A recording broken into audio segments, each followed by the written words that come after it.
इस वीडियो में हम XML के बारे में बात करेंगे, XML बेसिक्स के बारे में बात करेंगे और साथ ही हम XML एट्रीब्यूट के साथ XML का एक प्रोग्राम तैयार करेंगे। तो चलिए सबसे पहले XML के बारे में जानते हैं कि XML होता क्या है। XML और एक्सटेंसिबल मार्कअप लैंग्वेज, XML को और क्या बोला जाता है? Extensible markup language is a markup language that you can use to create your own tag. मैं आपको बता दूं, जो HTML जो लैंग्वेज होती है, hyper text markup language, XML जो होती है उसकी एडवांस लैंग्वेज होती है। और XML का यूज हम करते हैं खुद के अपने टैग्स बनाने के लिए। जैसा कि आपने HTML के साथ काम किया होगा, और HTML में जब हम कोई प्रोग्राम बनाते हैं तो हम बने बनाए टैग्स का यूज करते हैं, जैसे बॉडी टैग के अंदर फॉन्ट टैग, तो ये पहले से बने हुए हैं, इनका हमें सिर्फ यूज करना होता है। बट जो XML है, एक्सटेंसिबल मार्कअप लैंग्वेज, हमें हमारे खुद के टैग बनाने में हेल्प करती है, हमें खुद के हमारे टैग बनाने की फैसिलिटी देती है। It was created by the world wide consortium W3। और ये जो लैंग्वेज है, एक्सटेंसिबल मार्कअप लैंग्वेज, किसके द्वारा डेवलप की गई है? W3C के, वर्ल्ड वाइड वेब कंसोर्टियम के द्वारा डेवलप की गई है। To overcome the limitations of HTML।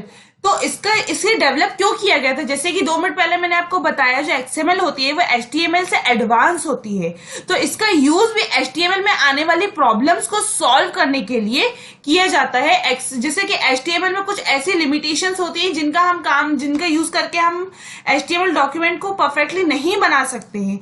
तो XML क्या करती है? उन्हीं लिमिटेशंस को खत्म करती है और हमें HTML डॉक्यूमेंट से कुछ एडवांस बनाने की फैसिलिटी देती है। The hypertext markup language that is the basis for all web pages like HTML, XML is based on HTML। तो मैं आपको बता दूं, जो हाइपरटेक्स्ट मार्कअप लैंग्वेज होती है, इसके द्वारा हम वेब पेजेस तैयार करते हैं, और HTML के जैसे ही हम XML जो होती है लैंग्वेज, वो किसके ऊपर बेस्ड रहती है? HTML पे, standard generalized markup language. HTML is different from HTML। जो XML है उससे बहुत डिफरेंट होती है HTML। इसके बोला जरूर जाता है कि इससे एडवांस है, बट ये जो होती है काफी इन दोनों में डिफरेंस पाया जाता है। क्योंकि जैसे कि मैं 2 मिनट पहले मैंने आपको बताया, HTML में हम बने हुए टैग्स का यूज करते हैं, HTML हमें खुद के टैग बनाने की फैसिलिटी नहीं देता है। तो उसी प्रॉब्लम को खत्म करने के लिए हमने कुछ एडवांस करना शुरू करा, जिसका नाम है XML। XML ऐसी मार्कअप लैंग्वेज है जो हमें खुद के टैग बनाने में हमारी हेल्प करती है। XML focus on the data while the HTML focus on the how data looks। जो HTML है वो डेटा पर काम करती है, डेटा पर फोकस करती है, पर जो HTML है वो डेटा के लुक पर फोकस करती है कि हमारा डेटा दिखने में कैसा है। और HTML क्या करता है? HTML का सिर्फ एक ही काम होता है कि जो हमने डेटा बनाया है वेब पेज पे वो दिख कैसा रहा है। जबकि XML जो होता है वो किस पर काम करता है? डेटा पर काम करता है कि हमारे द्वारा जो बनाया गया डेटा है वो कैसा डेटा है, उसमें कितनी श्योरिटी है, कितनी प्योरिटी है या नहीं। तो इस चीज पर काम कौन करता है? XML। XML is designed to send, store, receive and display data. In simple words, you can say that XML used for storing and transporting data। XML का जो डिजाइन किया गया है वो किस काम के लिए डिजाइन किया? डेटा को सेंड करना, स्टोर करना, रिसीव करना और डिस्प्ले करना। ये सभी काम होते हैं किसके? XML के। In simple word, we can say that XML used for storing and transporting data। अगर सिंपल सी भाषा में बोला जाए तो XML का यूज जो हम करते हैं वो डेटा को स्टोर और ट्रांसपोर्ट करने के लिए करते हैं। जैसा कि मैं आपको बता दूं, XML के द्वारा हम किसी भी प्रकार का कोई भी डेटा स्टोर कर सकते हैं और साथ में उसे एक्सेस भी कर सकते हैं। XML जो है वो एक तरीके की मार्कअप लैंग्वेज है जो डॉक्यूमेंट को इनकोडिंग फॉर्मेट में लिखने की हमें परमिशन देती है। जो XML है वो हमें किसी भी डॉक्यूमेंट को इनकोडिंग फॉर्मेट में लिखने की फैसिलिटी भी प्रोवाइड करती है। और इसके द्वारा हम जो भी वेब पेज या वेबसाइट बना रहे हैं XML के द्वारा, हम उसमें मेनली सिर्फ और सिर्फ डेटा पर फोकस करते हैं। इसका सिर्फ एक ही काम होता है, मेन डेटा पर फोकस करना। HTML में हम क्या करते हैं? HTML में हम पहले से बने हुए टैग्स का यूज करते हैं, बट XML में हम क्या करते हैं? XML में हम खुद से अपने टैग बनाकर डेटा को स्टोर कर पाते हैं। तो चलिए अब हम बात करते हैं एक्सएमएल एट्रीब्यूट्स के बारे में। एक्सएमएल एट्रीब्यूट जैसे कि हमने एचटीएमएल के टाइम पे पढ़ा था, एचटीएमएल के एट्रीब्यूट्स, फॉन्ट टैग के एट्रीब्यूट्स, तो ये सब कहलाते हैं एट्रीब्यूट्स। तो एक्सएमएल में भी कुछ एट्रीब्यूट्स होते हैं जिनके बारे में हमें जानकारी होना बहुत ज्यादा जरूरी है। एट्रीब्यूट्स क्या होते हैं? एक्सएमएल फाइल करने के लिए, एक्सएमएल फाइल को क्रिएट करने के लिए यूज किए जाते हैं। एट्रीब्यूट्स के द्वारा ही हम एक्सएमएल फाइल को क्रिएट कर सकते हैं, बिना एट्रीब्यूट के हम एक्सएमएल फाइल को क्रिएट नहीं कर सकते। एट्रीब्यूट्स के आधार पर ही एक्सएमएल फाइल को क्रिएट किया जाता है। जैसे कि आप यहाँ पे देख पा रहे हैं, N attribute is a markup construct consisting of name value pair that exist with in the star tag or empty tag element. XML attribute are normally used to describe XML element or to provide additional information about the elements. तो मैं आपको बता दूं, जो attributes होते हैं, attributes के द्वारा हम किसी भी HTML फाइल को क्रिएट कर पाते हैं। जैसे कि मेन एक हेडिंग टैग होता है और उसके अंदर कॉलम टैग होते हैं, तो जो हेडिंग टैग होता है उसके अंदर के जो कॉलम टैग्स होते हैं वो कहलाते हैं उसके एट्रीब्यूट्स। तो यदि इस सिंटेक्स के द्वारा देखा जाए, जो XML का सिंटेक्स आपको दिख रहा है, तो इस सिंटेक्स में ये जो कहलाएगा वो एट्रीब्यूट कहलाएगा और ये वाले जो अंदर के टैग्स कहलाएंगे वो कहलाएंगे आपके एलिमेंट टैग। तो XML फाइल बनाने के लिए दो मोस्ट इंपॉर्टेंट पार्ट्स की हमारे पास जरूरत होती है। Number 1 is the attribute and the number 2 is element tag. इन दोनों का हेल्प लेकर ही हम क्या कर पाते हैं? XML फाइल को क्रिएट कर पाते हैं, उसमें डेटा को स्टोर कर पाते हैं। तो यहाँ पर जो आपको ये रूट टैग दिख रहा है वो कहलाएगा एट्रीब्यूट और इसके अंदर के जो चाइल्ड और सब चाइल्ड टैग आपको दिख रहे हैं वो कहलाते हैं आपके एलिमेंट टैग। तो चलिए अब हम इसका यूज करके एक प्रोग्राम तैयार करते हैं जिसमें हमें क्या करना है, हमें कुछ डेटा स्टोर करना है XML फाइल के अंदर एनी टेक्स्ट का यूज करके, और उस डेटा को हमें हमारे वेब पेज यानी कि वेबसाइट पर शो करना है। तो चलिए हम आ जाते हैं यहाँ पर हमारे विजुअल स्टूडियो पर। विजुअल स्टूडियो पर आने के बाद आप यहाँ पे देख पा रहे हैं मैंने एक नया प्रोग्राम लेकर रखा है। इस प्रोग्राम को डिजाइन करते हैं। डिजाइनिंग पे आ गए। यहाँ पर कोई भी डिजाइनिंग करने से पहले मैं क्या करूंगी, वेबसाइट मेन्यू के अंदर जाके ऐड न्यू आइटम के अंदर जाकर और एक XML फाइल को ऐड कर लेती हूँ। तो नीचे आते हैं XML फाइल के लिए, ये रही XML फाइल। क्लिक करा XML फाइल पर और कर दिया हमने ऐड।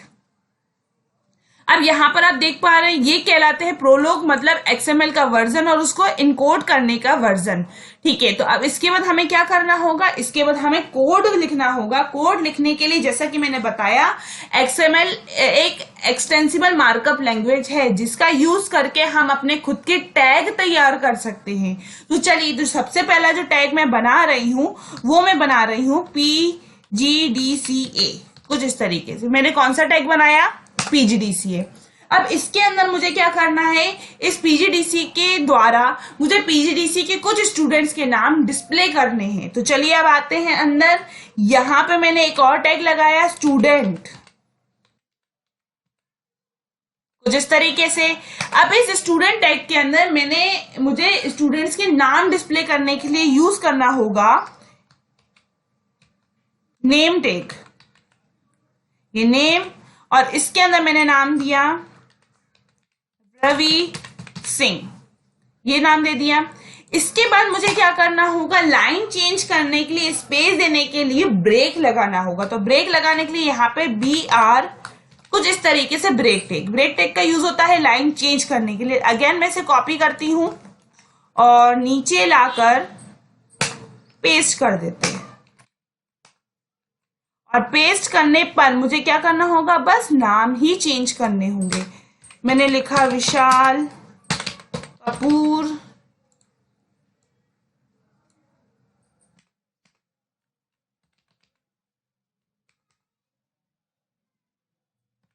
करण मालवीय,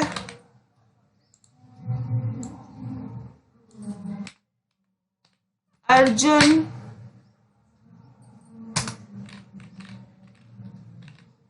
सिंह, ये मैंने नाम दे दिए कुछ इस तरीके से। इसके बाद मैं क्या चाहती हूँ, ये जो डेटा यहाँ पे मैंने 4 लोगों के नाम लिखे हुए हैं, ये नाम मुझे कहाँ शो होने चाहिए, मेरे वेब पेज पर यानी कि मेरी वेबसाइट पर।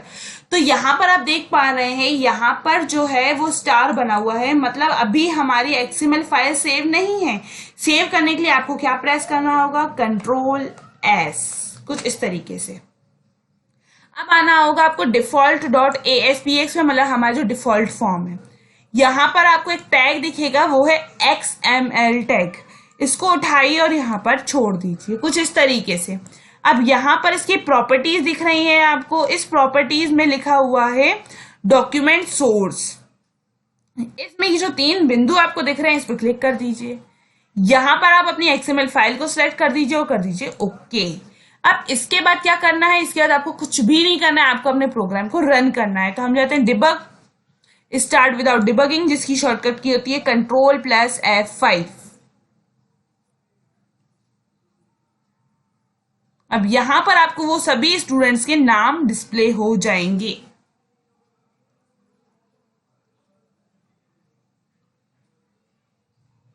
आप देख पा रहे हैं सभी स्टूडेंट्स के आपको नाम 1 by 1 as a list show हो रहे हैं। तो यहाँ पर हमने जो लिस्ट बनाई है, यहाँ पे हमारे पास कोई टेबल वगैरह नहीं है, नॉर्मल टेक्स्ट है। तो नॉर्मल टेक्स्ट कुछ इस तरीके से डिस्प्ले कराया जाता है। यदि आप कोई लिस्ट, कोई आप टेबल बना रहे हैं, टेबल के जैसा यदि आपको कोई डेटा डिस्प्ले कराना है, तो उसके लिए आप ग्रिड व्यू नाम का आप टैग भी यूज कर सकते हैं, ये वाला। पर यहाँ पर जो है हमारा जो डेटा है वो नॉर्मल नाम है, जिसमें सिर्फ और सिर्फ नाम शो हो रहे हैं। तो इसके लिए हमने कौन सा टैग यूज करा, XML। तो इस टैग के द्वारा हमने ये जो स्टूडेंट्स के नाम बनाए थे वो हमने हमारे वेब पेज पर डिस्प्ले करा। तो यहाँ पे आप XML फाइल के अंदर देख पा रहे हैं, कोई भी ऐसा टैग नहीं है जो पहले से बना हुआ हो। सभी टैग हमने हमारी मर्जी से और अपनी इच्छा से बनाए हैं, जिसमें ये कहलाता है एट्रीब्यूट, और इसके अंदर के ये जो कहलाते हैं वो होते हैं आपके एलिमेंट।